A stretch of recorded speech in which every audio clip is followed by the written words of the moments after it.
TVSCD, la télévision selon le cœur de Dieu. La chaîne de la grande moisson.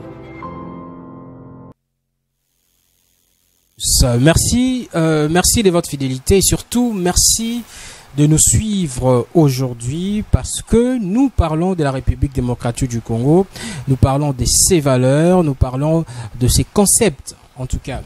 Et bien sûr, ce pays qui est appelé à vivre à l'unité, bien sûr, dans l'unité, dans le travail, pour bien sûr réussir et évoluer. Un pays en tout cas de fraternité, un pays de beaucoup d'amour.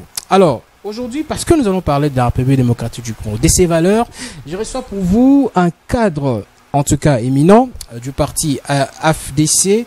C'est bien Monsieur Chris Mukendi, il est cadre et communicateur de l'AFDCA, parti cher à l'honorable président du Sénat, Modeste Bahati Lukwebo, à qui je dis bonsoir. Bonsoir Monsieur Mike, et merci pour l'invitation. Merci. Alors, Monsieur Chris, nous avons beaucoup de sujets d'actualité aujourd'hui qui défait la chronique. Nous allons parler de l'état du siège, nous allons parler de ce fameux problématique de carte Visa que détenaient certains anciens membres du régime précédent. Et nous allons aussi parler voilà, d'état du siège, nous allons parler d'éruption volcanique. En tout cas, je pense que ça sera favorable pour vous. Il n'y a pas de souci, nous parlons de la République. Voilà. Alors, on commence avec le problème carte Visa. Certains cadres de l'ancien régime auraient, selon une révélation, auraient encore une carte Visa liée aux dépenses publiques. C'est-à-dire, ils détiennent une carte, chaque mois, il ressort du trésor public près de 50 000 $. En tant que politique, comment est-ce que vous avez appris ces nouvelles? Je crois que, comme tous les Congolais qui aiment ces pays, comme tous les patriotes, j'ai été choqué. Choqué d'apprendre qu'il y a un groupe d'individus qui se servaient du trésor public comme si c'était leur compte personnel ouvert dans les banques ici à Kinshasa. Et malheureusement, j'ai aussi suivi la réaction de la cellule de communication du ministre sortant, Sélé Yalagouli, qui aurait dit que la pratique remonte depuis l'indépendance. Depuis l'indépendance. Et ça me fait simplement rire parce que nous savons tous que les cartes bancaires n'ont pas encore 25 ans de vie ici au Congo. Les distributeurs automatiques dans la ville. C'était d'une autre manière. Bon, d'une autre manière, il faudra qu'on nous explique de quelle manière. Donc, on constate simplement que dans les régimes de Kabila, il y a des personnes qui s'étaient organisées pour pouvoir piller de manière systématique et systémique les trésors publics. Et je pense que cette pratique ne relève pas de la loi des finances publiques dans notre pays. Est-ce que d'ailleurs il y a une loi nous avons une loi des finances, nous avons une loi par rapport aux procédures de décaissement des fonds au niveau du trésor public. J'ai eu aussi l'avantage de travailler dans un ministère, au ministère du Commerce extérieur. C'est vrai que ce n'est pas un ministère de souveraineté comme on dit. Il y a des ministres qui étaient privilégiés par rapport au ministère de souveraineté. C'est ces ministres-là qui avaient ces cartes. Ok, c'est bon. Mais ça ne cadre pas avec notre loi des finances. Donc ça veut dire que c'était des méthodes, des prédations, des méthodes pour saigner nos trésors publics. Mais je ne sais pas, vous vous rappelez encore que nous sommes en 2021 et que depuis 2019, le pays est frappé par la crise sanitaire et qu'il n'y a pas de mission qui s'effectue en dehors du pays. Et que tous les autres forums au niveau des ministères par vidéoconférence. Mais il y a des gens qui détiennent ce genre de cartes. Et d'ailleurs, on a eu à détecter encore certaines cartes à l'extérieur du pays. Donc justement, les familles même de ces collaborateurs ou encore de ces gens cités utiliseraient. ils peuvent bien trouver des prétextes parce que lorsqu'un voleur est pris la main dans les sacs, il va trouver toujours des réponses pour pouvoir s'amender. Mais la vérité est là. Et je pense que l'Assemblée nationale, sur cette question, a interpellé les gouverneurs de la Banque centrale qui devra s'expliquer devant les députés. Donc, en attendant que le gouverneur de la Banque centrale s'explique, nous considérons que ce sont des pratiques qui ne devraient pas avoir lieu parce que ce sont des pratiques, des détournements, ce sont des pratiques qui font reculer notre pays. On ne peut pas comprendre que de politiques qui n'exercent aucune fonction dans les pays, aucune fonction officielle, mais qui détiennent des cartes liées directement au trésor public. Selon les informations, que c'était des cartes utilisables pendant leur fonction. On peut le leur concéder. Mais seulement, j'ai dit, la loi des finances, c'est un système qui n'est pas prévu dans notre loi, dans nos lois. Donc, c'est un système qui a été instauré par les régimes Kabila pour saigner les trésors publics. Je crois que vous avez suivi aussi la mise au point de l'inspecteur général de l'IGF qui dit que c'est pas prévu. C'est pas prévu. La raison pour laquelle le ministre des Finances a autorisé... Selon lui d'ailleurs, cette pratique date de 2012. Mais voilà, donc il faudra qu'on remonte les temps pour voir toutes les personnes qui ont utilisé ces cartes-là. Ils ont utilisé à quelle fin? Et ce sont des personnes qui devraient répondre devant la justice de notre pays. Mais qu'est-ce que justifie s'il faut le dire, cette barbarie de gestion, cette barbarie de détournement? Qu'est-ce que justifie ça de l'ancien régime? Est-ce qu'il s'est prétendait, il s'est croyé des super politiciens? Mais qu'est-ce que justifie ça? Non, mais vous savez que le régime Kabila a été fondé, caractérisé par l'impunité. Ouais. L'impunité à tout point de vue. Détournement des trésors publics, détournement des biens de l'État, détournement des véhicules de l'État. Et là, ça entre dans la même liste des antivaleurs dont le régime Kabila nous a produit dans ces pays. Donc, il est clair que M. Kabila a laissé faire les choses dans le pays. Je ne sais pas, il était intéressé à autre chose. Mais en ce qui concerne la gestion en rapport avec la République, il a laissé faire les choses. L'impunité a été, en tout cas, au centre de son action. Il n'y a aucun ministre qui a été arrêté pendant tous ces temps. Ouais. Il n'y a aucun DG qui a été arrêté pour détournement, pour spoliation même des biens publics. Donc, c'était ça le régime Kabila. Donc, aujourd'hui que nous sommes dans un régime d'état de droit, ce qui fait que la justice, et même l'IGF à l'époque, était inopérationnelle. Vous vous rappelez encore qu'il y avait une lettre du Premier ministre qui interdisait à l'IGF de faire le travail qu'il est en train de faire aujourd'hui. Donc, si contrôler les finances publiques. Donc, aujourd'hui que l'IGF est en train de nous faire ces révélations, nous pensons que la justice doit emboîter les pas pour mettre la main sur ces inciviques politiques qui ont fait tant de mal à notre République. Alors, nous parlons de l'IGF. Aujourd'hui, on assiste entre guillemets à une campagne, à une médiatisation des actions de l'IGF. Est-ce que c'est ça le travail de l'IGF? Médiatiser les résultats de ces contrôles, ou c'est quoi le travail vrai de l'IGF? Le travail de l'IGF, c'est contrôler les finances publiques qui sont mises à la disposition des institutions pour en assurer... Et venir l'étaler aux médias? Non, non, pas du tout. Très bien. Mais ça, c'est la méthodologie que l'inspecteur général des finances a adoptée pour communiquer. Vous savez, il y a un problème dans notre pays, c'est que les politiques n'ont pas les devoirs de redevabilité vis-à-vis de la population. Ils utilisent les trésors publics comme ils veulent, alors que c'est l'argent du peuple congolais, du contribuable congolais. Donc, l'IGF et son inspecteur principal, M. Alingueti, ont adopté cette méthodologie-là pour communiquer. J'ai suivi dans une vidéo, il disait qu'il rend compte à la population pour que la population sache comment son argent est utilisé. Très bien. C'est sa méthodologie. Donc, je crois que ça permet aussi à la population de voir de quelle manière le pays a été détruit. Quand nous disons qu'il n'y a pas d'argent, il n'y a pas d'argent, il n'y a pas d'argent, mais il faudra que la population sache comment est-ce que le Congo, qui est un grand pays, qui regorge beaucoup de richesses n'arrive pas à mobiliser autant de richesses, autant d'argent. Voilà. Là, on nous fait la révélation qu'il y a des pratiques de l'ancien régime qui faisaient que des gens se servaient à la source, sans suivre la procédure normale de décaissement de l'argent, où les OP sont faits, ça passe au niveau du ministère du budget, ça va au ministère des Finances, et puis on autorise la libération, vous allez au ministère de...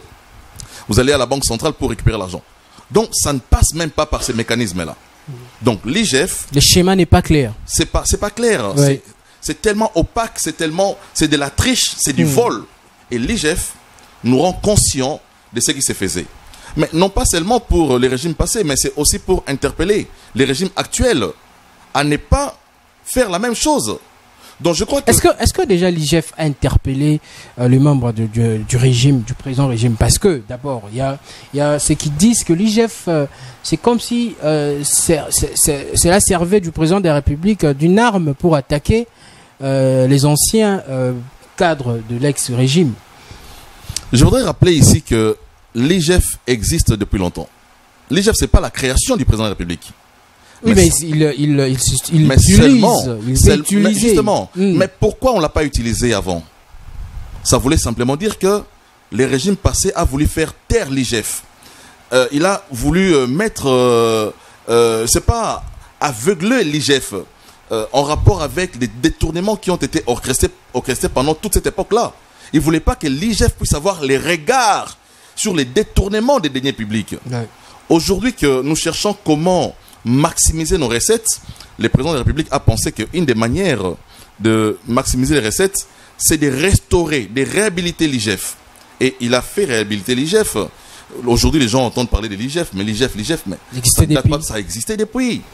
Hein, ça existait depuis. Donc, si l'IGF est un mécanisme qui nous permet aujourd'hui d'accroître nos richesses, qui nous permet aujourd'hui de mobiliser les recettes, je pense que c'est un instrument sur lequel la politique du président de la République doit reposer pour pouvoir atteindre cet objectif-là. Aux anciens collaborateurs de l'ancien président. Non, en fait, c'est l'État. Il ne faut pas parler ancien collaborateur du chef de l'État, Joseph Kabila, non, pas du tout. Je crois que lorsque les noms ont été cités des personnes qui ont utilisé la carte, des cartes Visa, il y a des noms des politiques qui n'ont rien à voir avec les régimes Kabila, mais qui ont utilisé cette carte-là. Donc je crois qu'à un certain moment, il faut que nous puissions... le président de la République l'a fait, il a restauré l'IGF pour que nous puissions avoir les contrôles sur nos finances publiques. Il est important que nous puissions savoir ce que la République démocratique du Congo regorge comme trésor ou arrive à mobiliser comme richesse et savoir comment orienter pour... les développements socio-économiques de notre pays. Mais aussi avec le pouvoir du président Fachi, du président Félix Tshisekedi, il y a aussi des bavures qui se sont déclarées, mais jusqu'à là on n'a pas vu la réaction de l'IGF, notamment par exemple, je parle du ministère de la Santé. Il y a eu une mauvaise gestion de la pandémie, mais là on ne parle pas. Parce que c'est l'époque Fachi. Non, je crois que l'IGF est en train de faire son travail. Ce n'est pas à nous de lui dire il faut aller ici, il faut aller là-bas. Je crois qu'il a un chronogramme. Ce qui s'est dit sur le ministère de la Santé, nous n'avons aucune preuve. On relaie seulement les propos que nous entendons. Mais il y a un instrument de l'État qui a tous les moyens pour pouvoir établir les responsabilités, pour savoir quel est le montant qui a été mis à la disposition de la riposte contre Covid. C'est à l'IGF de nous dire. C'est pas de manière isolée comme ça que chacun devra commencer à dire voilà, il y a eu des détournements au ministère de la Santé, l'IGF n'a pas les regards là-bas, il n'a que les regards sur les anciens régimes, l'ancien régime de Kabila. Non, je crois qu'ils ont un chronogramme et c'est peut-être en rapport avec le nombre des inspecteurs de l'IGF aussi. Parce que le travail à faire est tellement énorme et nous ne savons pas quel est l'effectif que l'IGF regorge pour faire ce travail-là sur toute l'étendue du territoire national. Donc, c'est un peu ça. Et nous pensons qu'ils font leur travail de la manière la plus responsable qui soit. Alors, pour finir, le dossier IGF, parce qu'on a en cours derrière les temps, qui doit envoyer l'IGF? Qui doit demander, envoyer ses produits? Qui doit demander service à l'IGF? Non, je crois que l'IGF lui-même peut prendre la responsabilité de faire des enquêtes. Okay. Mais aussi, j'ai vu... Le président de la République aussi peut lui demander. Le président de la République peut lui demander aussi, je pense. Un ministre peut le faire. J'ai vu Madame Bazaïba demander à l'IGF de venir faire un contrôle au ministère de l'Environnement. Donc, je considère que dans les règlements qui régissent l'IGF, une autorité politique peut aussi recourir à l'IGF pour venir faire un contrôle. Comme on l'a vu aussi avec l'ancien Premier ministre, Ilunga Ilukamba, qui a demandé le contrôle des Bukanga Lonzo. Voilà, donc je pense que toutes ces autorités sont habilitées à demander à ce que l'IGF, à un certain moment, vienne enquêter sur des fonds qui ont été mis à la disposition d'une structure donnée de la République. Très bien. Alors, on va parler état de siège. Ça fait pratiquement un mois déjà, depuis la déclaration du président de la République, décrétant l'état des sièges en Ituri et à Béni. Aujourd'hui, la société civile déclare que jusque-là, il n'y a pas eu des avancées. Il y a eu encore attaque, il y a eu toujours massacre pendant le 1 mois. Et d'ailleurs, il va plus loin. Le gouverneur militaire nommé continue à chercher à voir encore le recette que la province sort au lieu de se focaliser ou encore de se concentrer sur l'état de siège. La question, est-ce que l'état de siège, on l'a décrété brusquement, précipitamment, ou il fallait le faire? Je pense que l'état de siège a été décrété sur demande de la population. Très bien. Qui vit dans ces coins de la République. Et parce qu'aussi, il fallait résoudre cette question de la manière la plus définitive. Lorsque la société civile dit que les gouverneurs militaires commencent à chercher à savoir aussi comment les recettes... Oui. Mais ils sont gouverneurs sur les plans administratifs et sur les plans économiques, sur les plans militaires. Très bien. Ils ne vont pas se départir de la fonction du gouverneur. Même si l'objectif est d'imposer la paix, mais ils sont gouverneurs à part entière et s'occupent de la gestion de la province. Et nos amis de la société civile doivent les comprendre. Ils ne sont pas là seulement pour faire la guerre, pour instaurer la paix. Ils sont là pour travailler comme tous les autres gouverneurs qui ont travaillé, mais seulement, ils vont mettre beaucoup plus d'accent sur l'aspect militaire pour pacifier les provinces dans lesquelles on retrouve ces atrocités. Je crois qu'un mois après, il y a des avancées. Il y a des avancées parce que il y a des barrières qui étaient érigées par des rebelles. Oui. Le long de nos routes nationales. Ces barrières ont été détruites par l'armée congolaise. C'est déjà une avancée. Lorsque la population peut se mouvoir sans qu'il y ait des rebelles en cours de route qui lui imposent des taxes à payer avant les passages, c'est déjà une avancée. Mais il y a aussi des camps qui ont été récupérés. C'est vrai qu'il y a encore du travail à faire, mais ça ne sera pas fait sur un coup de bâton magique. On doit reconnaître que les efforts sont en train d'être menés. Mais aussi, comme nous l'avons toujours dit, cette guerre, c'est une guerre asymétrique où on retrouve dans les chefs des rebelles la population elle-même qui, pendant la journée, est avec les autres citoyens. Oui. Mais la nuit, ils deviennent rebelles. Ils deviennent rebelles. Donc ce sont des gens qui ont l'information auprès des autres avec qui ils habitent. Vous voulez confirmer ici que le problème de l'Est, c'est aussi la population du coin. Mais justement, si vous suivez les discours les propos du président d'abord de Mbosso, du président Mbosso de l'Assemblée nationale, il a demandé aux députés de sortir des groupes armés.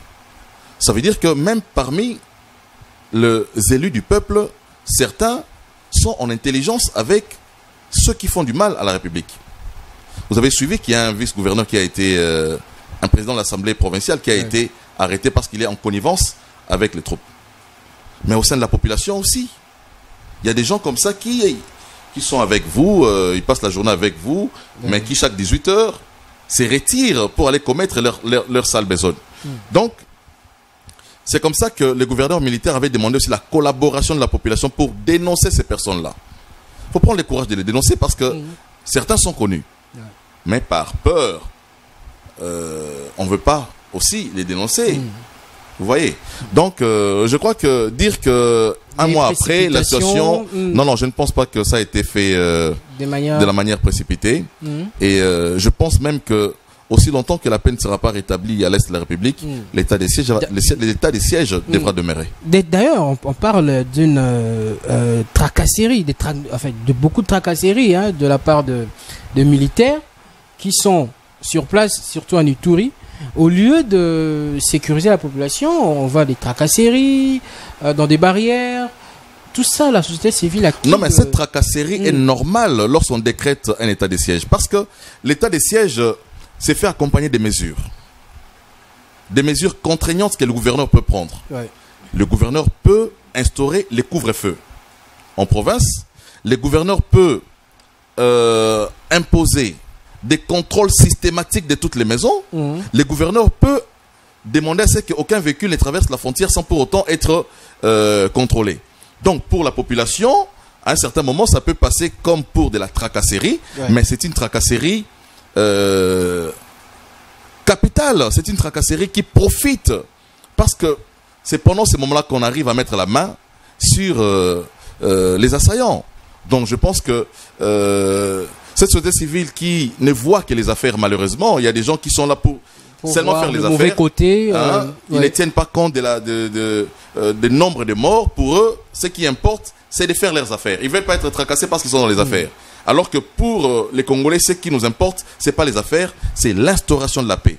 Donc, à un certain moment, c'est juste un discours de diabolisation, un discours qui ne profite qu'à un groupe qui n'arrive pas à réaliser leur profit en ce moment d'état de siège.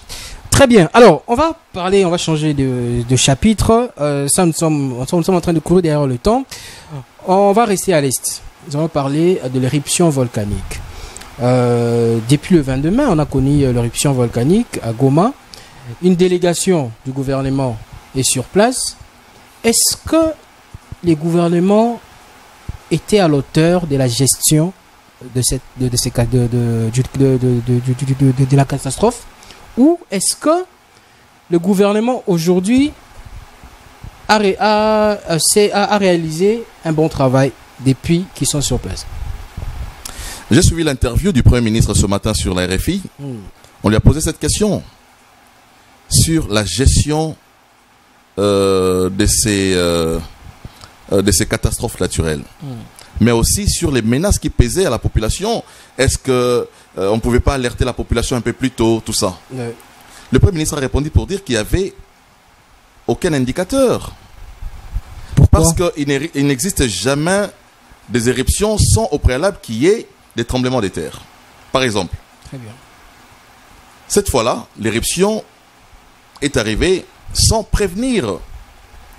Et même les amis, les scientifiques qui travaillent à la surveillance du volcan n'avaient pas émis des avis sur une possibilité d'une éruption. Donc ça veut dire que c'est venu de la manière la plus inattendue. D'ailleurs, l'OVG n'avait même pas de matériel. C'est venu de la manière la plus inattendue. Oui. Maintenant que c'est arrivé, il faut résoudre les problèmes. Parce qu'un gouvernement n'est pas là pour pleurnicher, mais c'est pour résoudre des problèmes. Il fallait déplacer la population. Il y a de ceux qui pensent que le gouvernement devrait d'abord aménager l'espace avant de pouvoir délocaliser la population. Mais le Premier ministre a répondu qu'il fallait les faire simultanément parce qu'il y avait des vies à sauver. Ouais. Il faut le temps de prendre pour aménager un endroit allait devenir fatal pour la population parce qu'ils seraient tous surpris avec cette catastrophe. Donc il fallait faire les deux simultanément. Très bien. On déplace la population et le gouvernement arrive au même moment pour mettre des structures qui permettent à ce que la prise en charge de la population soit effective. Et c'est ce qui est en train d'être fait pour le moment. Et je crois que le gouvernement n'est pas dépassé par la situation.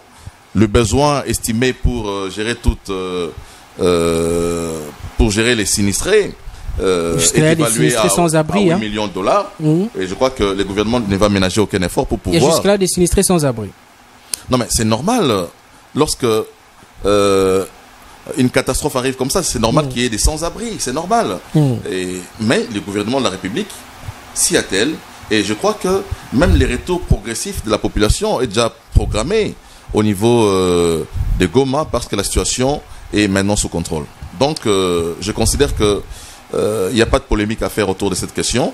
C'est une catastrophe naturelle qui est arrivée et notre gouvernement s'est déplacé sur place pour apporter les soutiens qu'il faut à nos populations de Goma. Très bien. Alors, avant-dernier sujet pour clôturer, 30 minutes face à vous, monsieur Chris Mukendi. On va parler du fameux Congolité, la proposition de loi de l'ex-candidat à la présidence Noël Tchani, qui, selon lui, souhaite que la fonction président de la République doit revenir à un originaire, c'est-à-dire un digne fils du pays, c'est-à-dire naître de père et de mère congolais. Mais c'est quoi le problème? Le problème est là où tout le monde dit que c'est comme si cette loi veut profiter au président actuel pour écarter certains poids lourds de la course en 2023. Que pensez-vous de cette loi?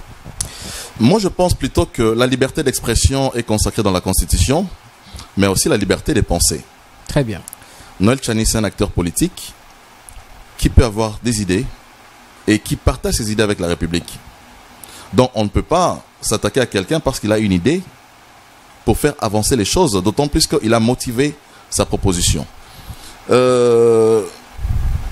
vrai aussi que lorsqu'une loi est votée, il arrive que la loi marginalise une certaine catégorie de gens. Très bien.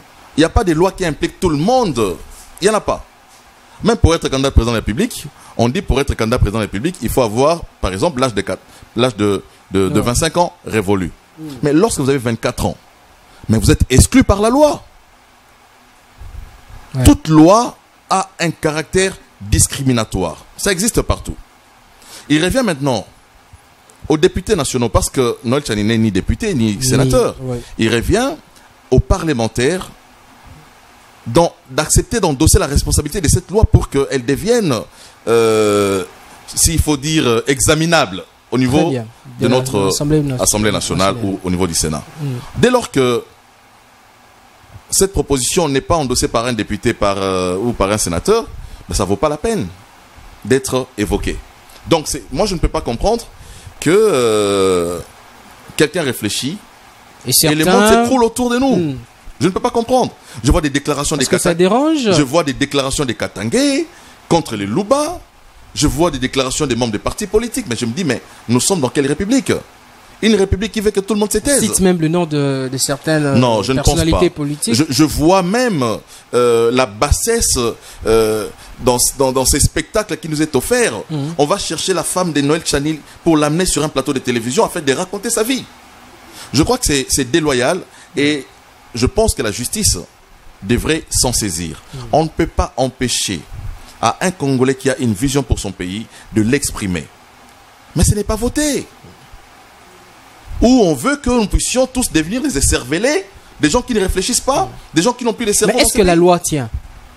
Non, mais cette proposition, bon, c'est sa proposition. Est-ce que ça tient? Si la proposition est anticonstitutionnelle, il reviendra aux organes qui jugent de la constitutionnalité des lois de pouvoir les dire. Par exemple, la Cour constitutionnelle pourra dire que cette loi est inconstitutionnelle parce que ça viole l'article 10 de la Constitution. Mais c'est un débat. C'est un débat. Et j'ai vu comment sa proposition a reçu une adhésion populaire. Hein, même s'il y a des personnes qui ont émis de points de vue très extrêmes là-dessus. Mais je pense que la population soutient sa proposition de loi aussi. Ouais. Mais ce n'est qu'une proposition qui n'est pas votée. Voilà. On ne peut pas interdire à un intellectuel de réfléchir. Alors, on a fini l'émission, Monsieur Chris.